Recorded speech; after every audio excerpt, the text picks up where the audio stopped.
सत्संग से सोधी आवे, नहीं जीव 84 में जावे। सत्संग से सोधी आवे, नहीं जीव 84 में जावे। अब मेटो द्वेष और राग, हो राग या उम्र बतेरी जाली। अब मेटो द्वेष और राग, हो राग या उम्र बतेरी जाली। जैसे रोगी होता है, रोगी को ये पता लग जाता है कि दीर्घ रोग है और यहाँ के लोकल हॉस्पिटल के डॉक्टरों ने मना कर दिया है कि आप जाइए ऑल इंडिया इंस्टीट्यूट दिल्ली में। तो वहाँ जब ये डायरेक्शन मिलकर इंसान जाता है तो वहाँ चाहे प्रधानमंत्री हो और चाहे कोई फैक्ट्री मालिक हो, कितना उच्च पोस्ट प्राप्त व्यक्ति हो, उस समय उसको अपनी जान दिखाई देती है, अपनी पोस्ट पद दिखाई नहीं देता। डॉक्टर कहता है लेट जाइए, वो तुरंत लेट जाता है। डॉक्टर कहता है ये कपड़े निकाल दीजिए, तुरंत निकाल के रख देता है।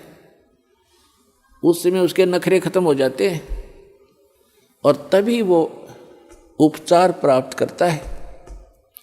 जब तक डॉक्टर के आज्ञा का पालन करता रहे, चाहे कुछ भी कहे वैसे ही, जहाँ लेटने को कहे वहीं लेटना पड़ेगा, जहाँ बैठने को कहेगा वह बैठना पड़ेगा, और कहेगा मुंह खोल सांस तेज ले, वो सारा कुछ करना पड़ेगा।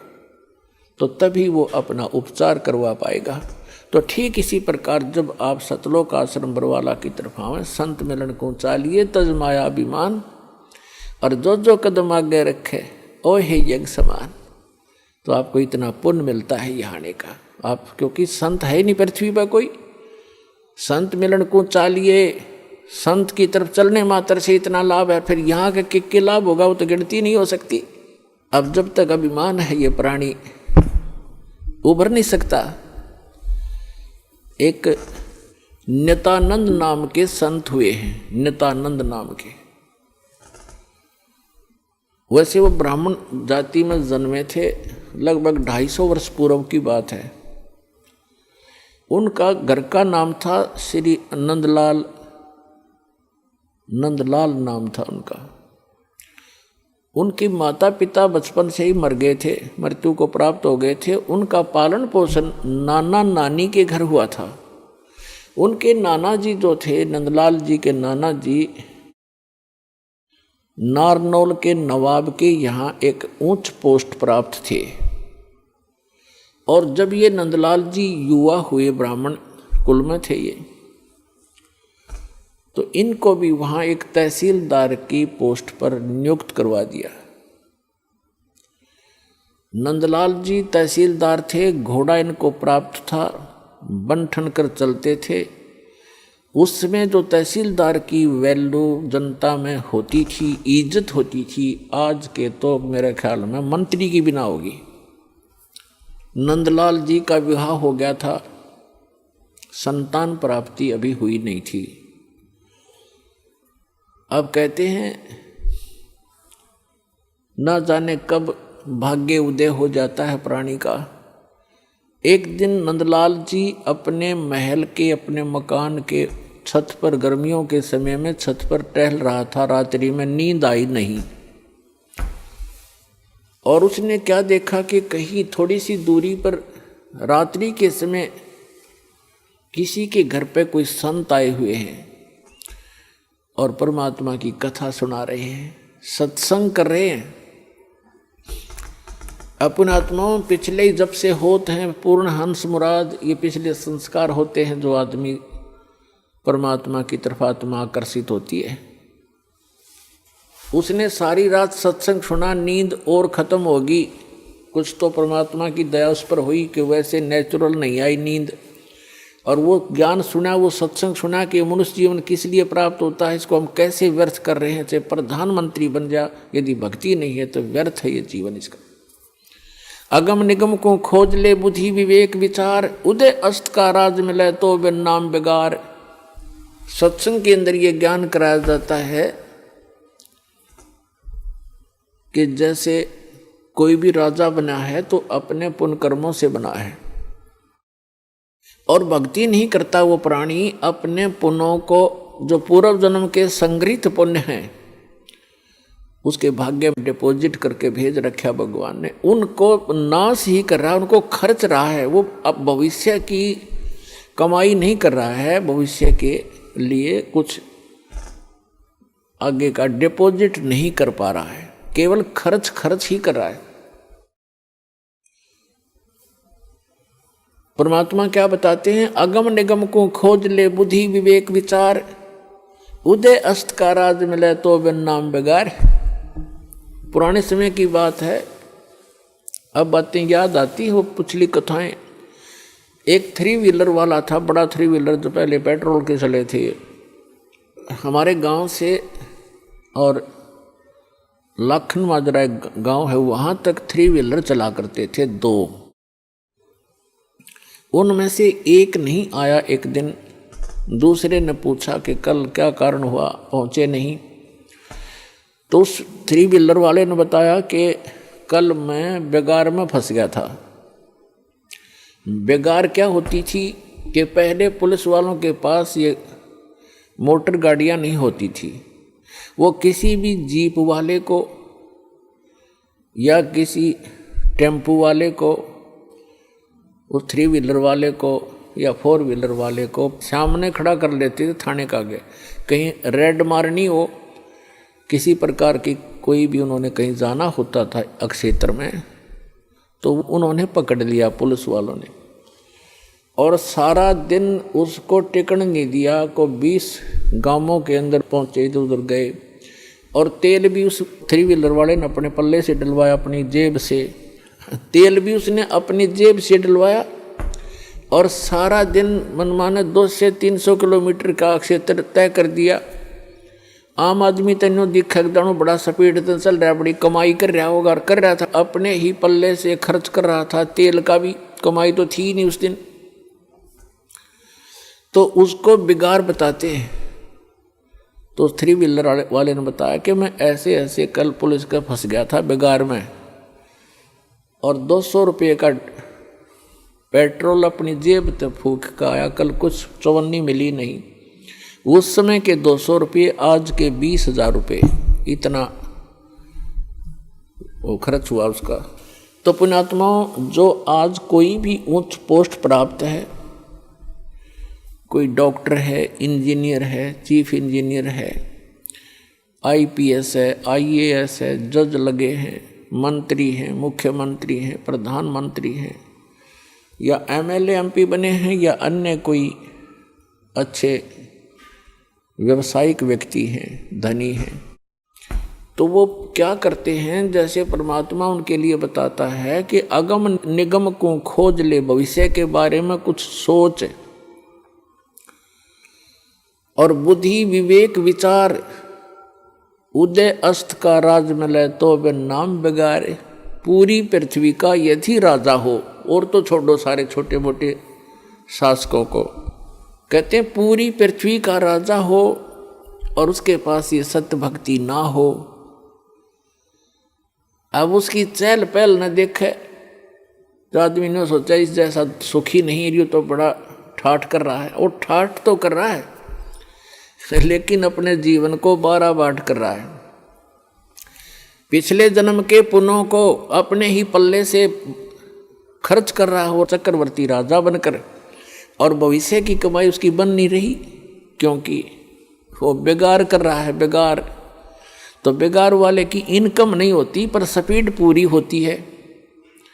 राजा का पूछकर एक छोटी सी स्टेट के चीफ मिनिस्टर का शेड्यूल पूछ लो दिन का कितना का होता है। 6 तो मीटिंग अटेंड करेगा, फिर कोई MLA भागने को हो रहा है, उसकी चिंता में टेंशन में फ़ोन पर फ़ोन करेगा, और फिर इसी व्यवस्था में पूर्व जन्म के पुण्यों को नाश करके और हाथ झाड़ के चला जाता है। परमात्मा बताते हैं कि क्या मांगू कुछ थिर ना रहाई, और देखत नैन चला जग जाई, एक लख पूत सवा लख नाती, उस रावण के दीवान बाती। और कहते हैं कहे कबीर अंत की बारी, जैसे हाथ झाड़ कर चला जुआरी। ये प्राणी ऐसे जाता है जो सतभक्ति नहीं करता, केवल इस राजपाट या इस संसार के झूठे ठाठ को ही संग्रहित करने में लगा रहता है। जैसे जुए में हारा हुआ जुआरी हाथ मसलता जाता है, खाली हाथ जाता है, रोता पीटता जाता है। तो परमात्मा कहते हैं कहे कबीर अंत की बारी, जैसे हाथ झाड़ कर चला जुआरी। ऐसे जाओगे सतभक्ति नहीं करते तो। अब नित्यानंद जी अपने मकान की छत के ऊपर ये सब ज्ञान सुनकर विचलित हो गया, इतना प्रभावित हो गया, तड़फ उठी आत्मा कि क्या कर रहा हूं मैं, और करना क्या चाहिए था। कुछ ब्राह्मण घर में जन्म, ब्राह्मण लोग परमात्मा को अवश्य याद करते थे, चाहे गीता के माध्यम से, चाहे श्री कृष्ण जी के रूप में। लेकिन पोस्ट प्राप्त होने के बाद इस जीव में अभिमान हो जाता है। आज से लगभग 250 वर्ष पहले ब्राह्मणों की एक बहुत विशेष रिस्पेक्ट होती थी समाज के अंदर, और ये सर्वोच्च कास्ट मानी जाती थी। इस कारण से भी अभिमान एक ब्राह्मण के घर जन्मे व्यक्ति में स्वाभाविक हो जाता था कि मैं ब्राह्मण घर में जन्मा हूँ, ब्राह्मण कुल में जन्म है। दूसरे फिर वो तहसीलदार की पोस्ट। अब ये दो जबरदस्त बाधा उसके साथ अड़गी। एक तो ये कि हम तो जगत के गुरु ब्राह्मण, और एक सिंपल संत कहीं बैठकर कोई ज्ञान सुना रहा है और बता रहा है कि गुरु बिन माला फेरते, गुरु बिन देते दान, गुरु बिन दोनों निष्फल हैं, चाहे पूछो वेद पुराण। राम कृष्ण से कौन बड़ो, उन्हों भी गुरु कीन, 3 लोक के वेधनी गुरु आज्ञा थी। उधर से ये बातें कसोट रही उसको कि गुरु के बिना बात नहीं बने, और उधर से वो कह रहा कि मैं तहसीलदार और ब्राह्मण, और कैसे जाके एक संत के सामने, सिंपल मैन के सामने अपना शीश नवाऊं, जाके कैसे नतमस्तक होऊंगा, नहीं जाऊंगा। फिर वो बातें याद आती है कि कबीर हरि के नाम बिना ये राजा रसब हो, माटी लदे कुमार के और घास ना नीरे कोई। परमात्मा की वो बातें याद आती, सत्संग के वचन के भक्ति नहीं करी तो जीवन नाश हो गया। और गुरु बनाने जाता है तो कुल के लोग क्या कहेंगे, ऊपर से तहसीलदार, और कैसे शीश निभाऊं जाके। अंत में पुण्यों की विजय हुई, पाप की हार हुई। उसके पुण्यों ने प्रभाव डाला, उसको सद्बुद्धि आई कि यहाँ किसी के घर में संत आएगा तो नाम नहीं लूँगा। उस संत के बारे में जानकारी प्राप्त की कि ये कौन सत्संग कर रहा था, क्या हो रहा था रात्रि में, ये संत कौन है, कहाँ से आता है। उसका पता चला कि नारनौल से 2 किलोमीटर की दूरी पर बाहर बनी में जंगल में इनका आश्रम है।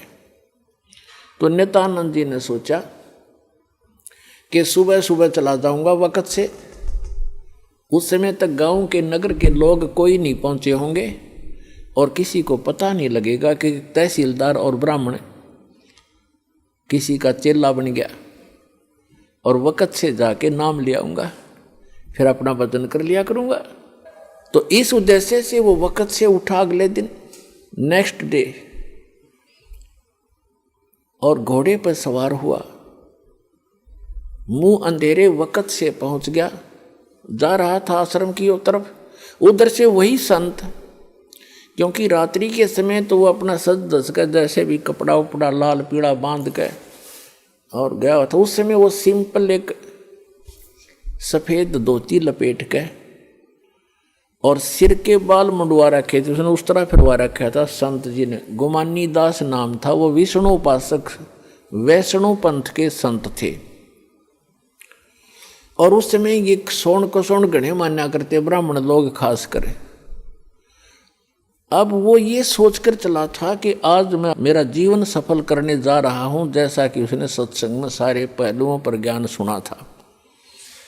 आज मैं एक अनमोल काम करने जा रहा हूँ अपने जीवन का, और सामने से क्या देखा कि एक कचकोला कति कोरा उस तरह फिरवाया आदमी आवे, तो उसने अपने मन में जोड़ जुगाड़ किया कि देख ये कैसा मनुष्य व्यक्ति सुबह सुबह टकराया मुझे, मूंड मंडवा रखा इसका, क्योंकि मूंड तकरीबन ऐसे मंडवाते थे जिसका कोई मृत्यु हो जाती, उसको अपशकुन माना करते।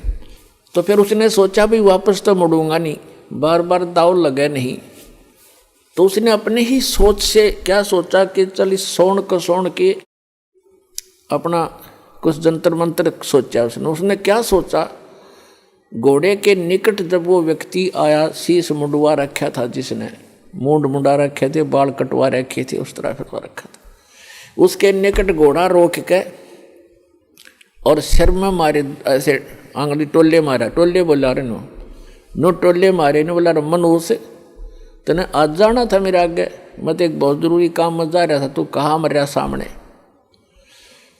अब वो संत उसके मुंह की तरफ देखा कि दिखे था सज्जन आदमी, और यूँ करे मेरे गिल बकवाद क्या करा इसने बता, शर्मट टोले मारे मेरा। अब क्या बोला भाई, संतों के साथ तो एक दो रोज खसनिए आया करें जंगल में। वो संत उसकी तरफ देख कर चलता पड़ा। अब वो पहुंच गया डेरे में, वहाँ एक दो चेले रहते थे, उन्होंने देखा भी कोई अच्छा अफसर आ गया, घोड़े पर तो अफसर का ही आना होता है। वो नीचे उतरा, घोड़ा वर्क से बांध कर पूछा कि भी महाराज जी कहाँ हैं। उन भक्तों ने कहा जी आ जाओ बैठो, वहाँ बिछा दिया जैसा भी बिछोना होता है आश्रम के अंदर, अभी आने वाले हैं, स्नान करके घूम फिर के आएंगे। अच्छा, वो बैठ गया। अब संत जी घूमने गए थे इस साइड से, आगे दूसरी साइड से घूम कर नहा धो के, और वो आकर बैठे, आसन था सामने, और सामने वो बैठा नित्यानंद कति। अब उनकी हुई आंख चार दोनों की। संत ने देखा ये तो घोड़े वाला वो ही है भाई जो मेरा टोले मार के गया था सिर में। अब नित्यानंद जी ने देखा ये तो महात्मा था वही जिसको मैंने रास्ते में छेड़ दिया था। अब नित्यानंद जी शर्मिंदा हो गया, नीचे न गर्दन होगी नो, ऊपर ने नाड़ करी नहीं, क्योंकि पुण्यात्मा थे। घना लज्जा गे और नीचे गर्दन कर ली नो, और चरणों में गिर गए। तो संत जी कहने लगे कि भाई देखो बच्चों, यदि कोई कुम्हार से गढ़ा लेने जाता है मटका, तो उसको ऐसे टोले मार मार देखता है खरा है खोटा। तो भाई तुमने गुरुजी को टोले मार के परख लिया, कोई बुरी बात नहीं बेटा, ये सही बाजा है कि नहीं बाजता। इतना सुन के और चरणों में बुरी तरह गिर गया, क्योंकि उसकी मरोड़ निकालनी थी, उसका ऐम खत्म करना था परमात्मा ने।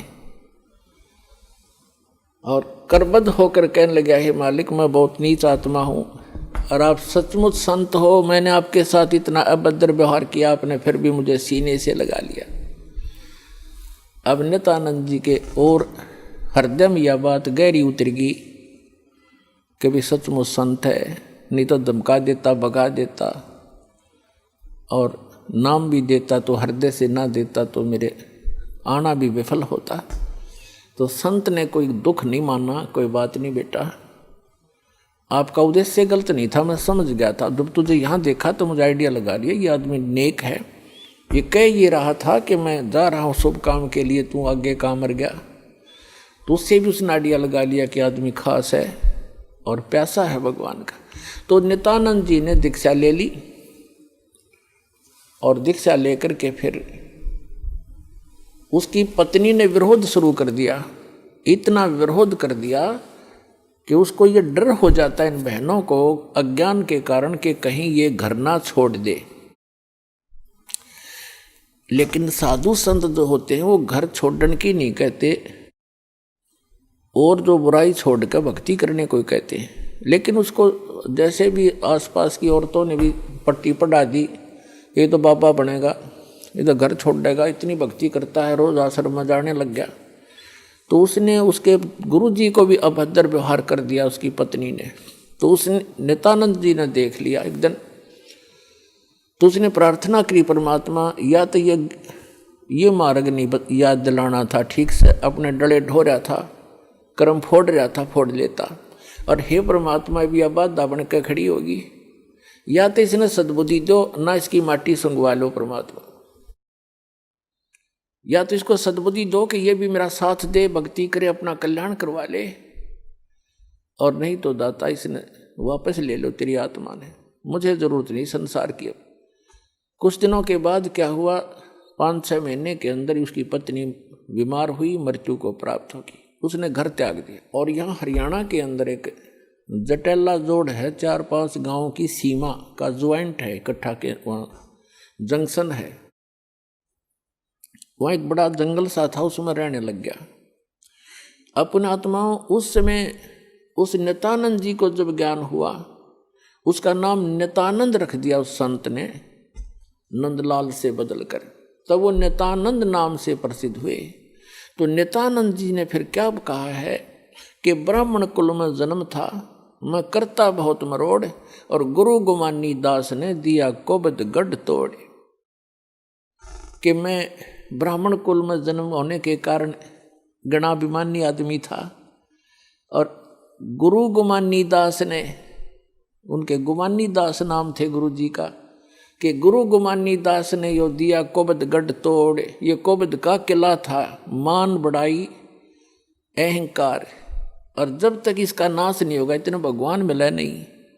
सिर सौंप्या गुरुदेव को, सफल हुआ ये शीश, नित्यानंद इस शीश पर आप बसे जगदीश। अब क्या बताते हैं, नित्यानंद जी कहते हैं सिर सौंपया गुरुदेव को और सफल हुआ ये शीश, नित्यानंद इस शीश पर आप बसे जगदीश।